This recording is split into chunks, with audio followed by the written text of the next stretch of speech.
Nakwewe byokumbuzabuza tukira ku point kati munjagala ku content no touch training ya manyi nnyo abantu kye bafuna mu bino ebintu byammwe abaana ba Kabaka tubawa ekitiibwa era tetuba discussinga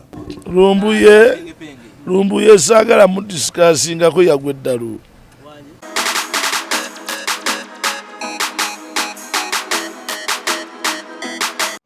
Honorable Kato Lubwama nzanyiza okulaba ogamba otya? Nze nakwewe byokumbuzabuza tukira ku point kati bwombuzabuza oli otya ssebo kati olwo nenkukola ntya. Honorable sirina nnyo kyenkwagaza mbadde nkubuuzaako bubuuza. Munjagala ku content n'olw'ensonga eyo temumbuuzabuuza nti munjagala nnyo nti munfaako nnyo nti mumbibiita nnyo. Honorable olowooza tokubye nnyaawo kale buuza kubatuwuliriza tugende mu maaso. Abatulaba kale kambabuuzeeko muli mutya abatulaba abalungi basebo ne bannyabo banaye tubawa nnyo ekitiibwa tubaagala nnyo basebo ne bannyabo muli b'amaanyi nnyo.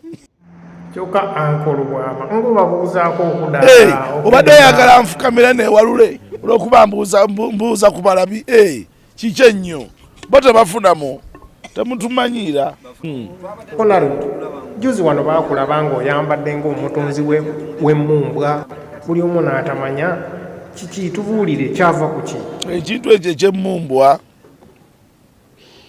feeling endi mu mutima agendako ekkalamojja eyo nendaba discipline gye balina abantu 4,500 basula ku kyalo kimu tebambadde naye nga tewali n'omu ayinza kufuutukayo najja n'akwata omuntu nti amuraping.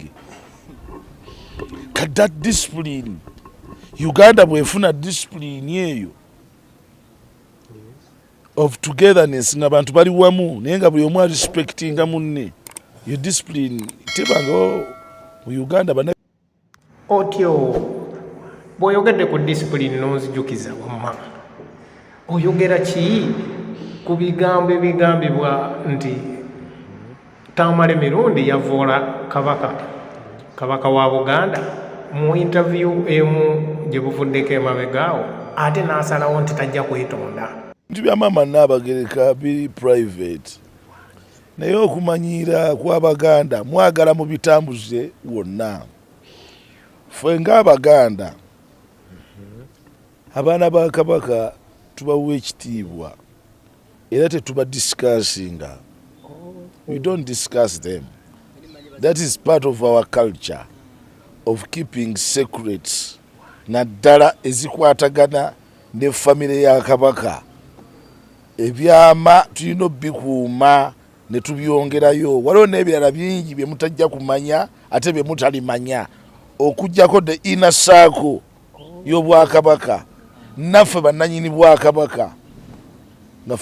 Ate Abaganda tebabikolaakola bwe batyo bw'ogaa nti Ssaabasajja gusinze byonna biba biwedde.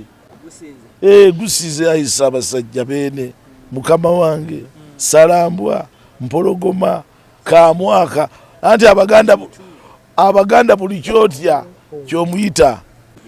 Uncle Lubwama baako obubaka bw'oweereza kojjaawo Fred Lumbuye abeera ettaki. Lumbuye saagala mu discussingako yagwe eddalu.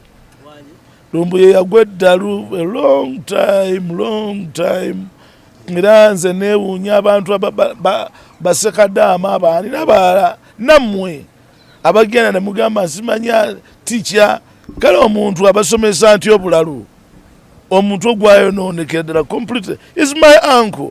Balina ekizibu ekyo mu b'empindi.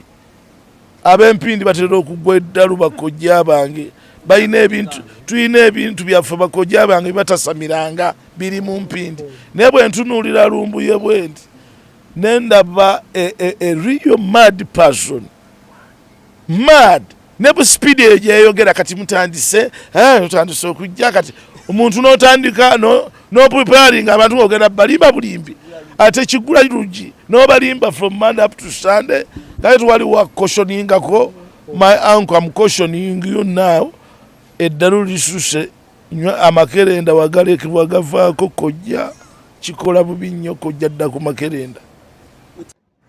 Ankolo Lubwama togenda sooka olindeko waliyo wano abeesomye abaagala okuddamu ennyimba zo